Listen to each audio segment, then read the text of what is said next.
Selamat datang di program pertanyaan tentang kehidupan dalam bentuk tanya jawab. Pertanyaan ini terdiri dari pertanyaan umum di mana layaknya para pendengar seperti Anda akan menanyakan pertanyaan yang mungkin mempunyai subjek penting yang berbeda, termasuk pertanyaan tentang Allah, Yesus, surga, dan doa. Tidak ada larangan dalam bertanya. Beberapa pertanyaan yang diajukan bersifat antagonis atau bahkan berlawanan. Tetapi saya dan tamu saya sangat menghormati sudut pandang yang berbeda saat kami membawakan program ini. Halo para pendengar dan selamat datang dalam pertanyaan tentang kehidupan yang dipersembahkan oleh CTTW atau Christ to the World bekerjasama dengan Tirta Media. Saya Hendrik Kaya akan menjadi tuan rumah Anda pada program ini. Dan program ini dalam bentuk tanya jawab dan terdiri dari pertanyaan umum yang mungkin ditanyakan oleh para pendengar seperti Anda mengenai topik penting yang berbeda. Termasuk pertanyaan tentang kehidupan seperti kesepian, hubungan keluarga, depresi, harga diri, dan kematian. Program ini juga menjawab pertanyaan tentang Tuhan, Yesus, surga, dan neraka. Tidak ada pertanyaan yang dibatasi ataupun dilarang. Tamu kita hari ini adalah Ibu Julistiani Hartanto, MTH, atau biasa kita kenal dengan Ibu Juli. Ya. Halo Hendrik. Halo Bu. Halo para pendengar. Topik kita hari ini berjudul Orang yang Saya Cintai Telah Meninggal. Program ini dirancang untuk membantu menjawab pertanyaan yang mungkin ingin Anda tanyakan ketika orang yang Anda cintai telah meninggal. Kami memberikan wawasan dan jawaban dari perspektif Alkitab untuk pertanyaan-pertanyaan yang banyak ditanyakan pendengar tentang kehilangan orang yang dicintai. Orang yang dicintai mungkin pasangan Anda, mungkin orang tua Anda, saudara kandung, atau bahkan anak Anda. Atau mungkin teman dekat Anda. Ya. Dalam mempersiapkan program ini, kami akan berdoa terlebih dahulu, memohon pertolongan Tuhan agar dapat bermanfaat bagi Anda. Mari kita mulai berdoa dan meminta Tuhan menolong kita. Ya Tuhan, terima kasih telah mengasihi kami. Tolong bantu kami saat kami mempertimbangkan banyak pertanyaan yang diajukan pendengar tentang kehilangan orang yang dicintai. Dalam nama Yesus kami sudah berdoa. Amin. Baik, saya akan mengajukan pertanyaan dan tamu saya Ibu Juli akan memberikan jawabannya. Mari kita mulai. Bu Juli, ini ada pertanyaan yang bagus sekali, datangnya dari Pak Dibio di Surabaya. Beliau menanyakan, saya kira kesedihan adalah kata yang menggambarkan bagaimana perasaan saya tentang kematian istri saya. Tapi saya tidak yakin.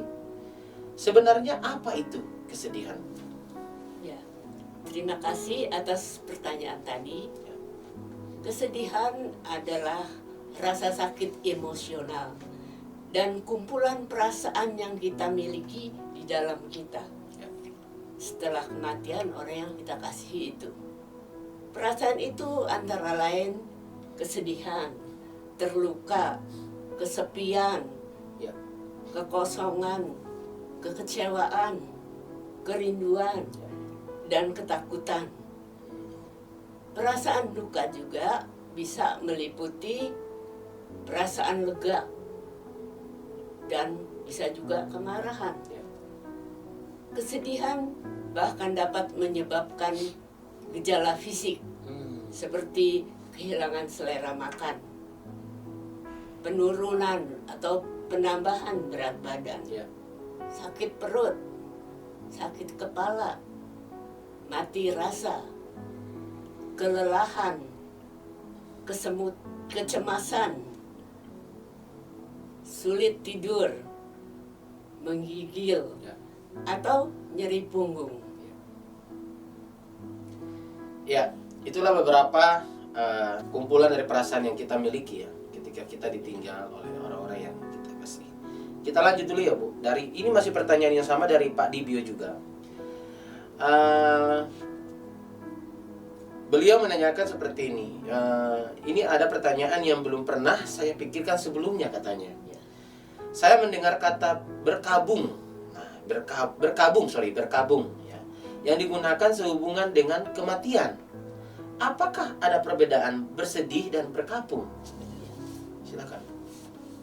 Pak Dibio, saya kira tidak ada bedanya apa kata yang digunakan dalam menggambarkan tanggapan terhadap kematian orang yang kita cintai.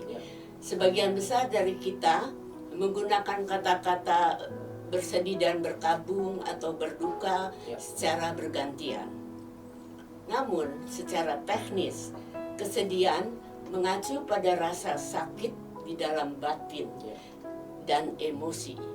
Sedangkan berkabung mengacu pada ekspresi lahiriah dan kesedihan yang kita tahan di dalam kita. Misalnya, menangis adalah ekspresi berkabung atau berduka. Ini mencerminkan rasa sakit yang dalam dan luka yang kita rasakan di dalam kita. Pada zaman Alkitab, orang memakai pakaian kasar yang terbuat dari kain karung sebagai tanda perkabungan mereka. Sekarang ini beberapa orang mengenakan jenis pakaian tertentu saat berkabung. Oke. Semoga tadi jawaban Ibu Yuli dapat membantu menjawab pertanyaan dari Pak Dibio di Surabaya tadi ya. Baik, kita lanjut ke pertanyaan selanjutnya. Ini datangnya dari Pak Gito dari Depok. Nah, ini beliau menanyakan apakah setiap orang itu mengalami kesedihan ketika mereka kehilangan orang yang dicintai. Bodoh pasti gitu ya. Silakan Bu. Pak Gito, saya tidak dapat memberikan jawaban yang pasti untuk pertanyaan Anda. Tetapi saya tahu bahwa kesedihan adalah pengalaman universal yang ada di setiap budaya. Kebanyakan orang mengalami kesedihan di beberapa titik dalam hidup mereka. Iya. Ya, kalau ini sedikit keluar dari pertanyaan dari konteks ini Bu. Maksudnya kalau sedih sudah pasti ya, siapapun yang pernah mengalami namanya kehilangan, mau itu istrinya, anaknya, orang tua atau siapapun yang dicintai, namanya kehilangan itu pasti akan mengalami kesedihan ya. Nah, mungkin kesedihan yang dialami agak beda-beda, versinya agak beda-beda. Mungkin ada yang sedih dalam jangka waktu yang lama, jangka waktu pendek, dalam jangka waktu yang bisa seumur hidup ya, gitu jangka waktunya yang prosesnya. Akibatnya juga beda-beda. Akibatnya juga beda-beda. Ada yang tiba-tiba turun berat badan, ada yang tiba-tiba gemuk. Ya, pokoknya tiba-tiba beda. Perubahan emosional juga pun berbeda ya. Iya. Oke, baik, kita lanjut ke pertanyaan berikutnya Bu. Ini pertanyaan selanjutnya ini datangnya dari Ibu Lista nih. Ibu Lista ini tinggalnya di daerah Tangerang sini. Nah, beliau menanyakan apakah kesedihan itu sama untuk semua orang. Nah, ini bagus banget nih, silakan. Ya. Bu Lista tentu tidak sama ya. Orang mengalami kesedihan secara berbeda. Tidak sama untuk setiap orang. Bagi sebagian orang hanya ringan saja. Bagi yang lain sangat parah. Untuk beberapa orang kesedihan berlangsung sebentar. Bagi yang lain kesedihan tampaknya berlangsung selamanya. Ada seorang yang telah menikah dengan istrinya selama lebih dari 50 tahun. Dia melihat istrinya meninggal perlahan-lahan selama berbulan-bulan karena terkena sakit kanker usus besar. Ketika dia meninggal, dia menulis tentang kesedihan, seolah-olah kesedihan itu adalah seseorang. Dia menulis, saya merasakan dia, yang artinya kesedihan itu, merayap sekitar hidup saya selama beberapa bulan. Tapi dengan kematian istri saya, menyebabkan pintu terbuka sepenuhnya bagi dia, maksudnya bagi kesedihannya. Sehingga dia bisa berjalan masuk dan membuat dirinya seperti di rumah sendiri, kesedihan itu. Lalu dia ada di sini bersamaku sekarang. Dia selalu ada di sini. Tidak ada hal baik yang menguntungkan darinya. Dia keras dan menjengkelkan. Maksudnya kesedihan itu keras dan menjengkelkan. Menuntut dan mementingkan diri sendiri. Dia adalah tamu tak diundang dari neraka. Itulah kesedihan. Iya. Sebenarnya normal aja ya kalau sebagai manusia, wajar-wajar saja ketika kita mengalami satu proses dalam kehidupan dan akhirnya kita mengalami kesedihan. Saya pikir itu wajar-wajar saja. Yang tidak wajar itu ketika kesedihan kita itu menjadi over. Artinya dalam tanda arti over, kesedihan yang menjadi karena membuat kita tuh sampai sedih sampai tidak bisa melihat apa yang menjadi rencana proses Tuhan dalam hidup kita. Itu buat saya sih over. Iya. Karena saya percaya kesedihan juga pun diciptakan Tuhan kok. Artinya Tuhan Yesus sendiri juga pernah bersedih. Iya, betul. Iya kan? Tetapi bagaimana tapi saya percaya Tuhan juga berikan kekuatan, hikmat bagaimana kita dapat mengolah kesedihan kita ini menjadi sesuatu yang positif bagi diri kita. Itu keren sih, Bu. Jadi kalau ada kesedihan adalah tamu yang tadi undang dari neraka. Itu benar juga sih, kalau dia terlalu over itu tamu yang tidak diundang gitu. Oke, kita lanjut. Saya senang banget dengan topik kita siang hari ini. Kita lanjut dulu. Berikut ini adalah ada 2 pertanyaan nih, Bu, yang saya kira kita semua bertanya-tanya nih ya.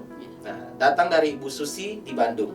Nah, ini beliau menanyakan 2 pertanyaan sekaligus. Yang pertama, kapan kesedihan itu berakhir? Dan yang kedua, berapa lama kesedihan itu dapat bertahan? Ya, kira-kira begitu. Silakan Ibu. Ya, dari Bu Susi ya. Ya. Bu Susi, tidak ada tanggal kadaluarsa untuk kesedihan. Ya. Anda dapat membeli macam-macam makanan kaleng di toko dengan tertera tanggal kadaluarsanya di bagian bawah dari kaleng itu. Tidak demikian halnya dengan kesedihan. Mungkin saja kesedihan bisa bertahan seumur hidup. Ya. Seorang pria yang membantu mempersiapkan program pertanyaan tentang kehidupan ini kehilangan ayahnya ketika dia berusia 8 tahun. Sekarang di usia 80 tahunan dia masih mengalami saat-saat duka akan kematian ayahnya. Padahal sudah lebih dari 70 tahun yang lalu. Namun kesedihan cenderung berkurang seiring berjalannya waktu harusnya. Orang dapat bekerja melalui kesedihan mereka dan menjalani kehidupan yang penuh dan bermakna setelah kematian orang yang dicintainya. Kematian orang yang kita kasih tidak harus menahan kita dan menjauhkan kita dari menjalani kehidupan yang bahagia dan produktif yang Tuhan ingin kita jalani. Ya, saya setuju banget ini dengan jawaban hidup. Memang kadang-kadang kesedihan itu kalau kita, itulah tadi yang saya bilang, makanya kalau kita nggak pintar untuk mengolah kesedihan ini, kesedihan itu akan membawa kita lebih down, lebih down lagi. Ya, gitu. Jadi mungkin salah satu solusinya kayak saya pernah kehilangan istri atau mungkin Bu Juli pernah kehilangan suami. Salah satu tips ya, membuat saya salah satu tips yang paling keren untuk supaya kita terlepas daripada kesedihan itu adalah dengan memperbanyak aktivitas kita. Iya. Kalau kita mau banyak aktivitas, betul. Karena saya ngerasain itu, Bu, kalau saya sendiri pasti saya ingat-ingat tuh. Ya kan? Iya. Kita pasti ingat-ingat. Apalagi kalau udah buka HP lihat fotonya, aduh jadi ingat lagi. jadi bersedih terus. Bersedih terus. Jadi salah satu tips yang buat saya yang paling keren itu adalah ketika kita punya banyak aktivitas. Entah kita di dalam komunitas kita, dalam pekerjaan kita, dalam pelayanan kita, banyakin aja aktivitas supaya dengan begitu kita semakin fokus hanya kepada sesuatu pekerjaan, aktivitas yang istilahnya menutupi kesedihan-kesedihan. Iya. Gitu, jadi kita tidak terkungkung. Betul. Kalau enggak kita akan terkurung terus di dalam lingkaran kesedihan itu. Gitu. Oke, kita lanjut nih, Bu. Ini seru banget sih ya. Jadinya kita bahas hari ini topiknya ini. Nah, ini adalah pertanyaan umum, Bu, yang sering kebanyakan orang tuh dengar ya. Datangnya dari Ibu Carmila. Oh sorry, saya ulangi, bukan Ibu Carmila, Ibu Kamila maksudnya, di daerah Bogor. Apakah seiring jalannya waktu semua luka, mungkin luka dari kesembuhan itu dapat disembuhkan, katanya? Silakan Ibu. Ya, jadi Bu Kamila di Bogor, Anda telah mengajukan pertanyaan yang sulit. Saya kira jawaban terbaik adalah ya dan tidak. Meskipun kita akan selalu merindukan orang yang kita cintai dan menghargai kenangan indah yang kita miliki, kita dapat menerima kenyataan akan kematiannya. Ya. Dan kita menjalani kehidupan yang aktif dan produktif yang Tuhan kehendaki bagi kita. Kita bisa utuh kembali. Jadi waktu bukanlah penyembuh. Hanya waktu saja tidak menyembuhkan kesedihan. Ya. Tapi waktu bisa digunakan untuk penyembuhan. Sebagian besar dari kita menggunakan waktu untuk penyesuaian dan kembali normal dan hidup sehat. Ya.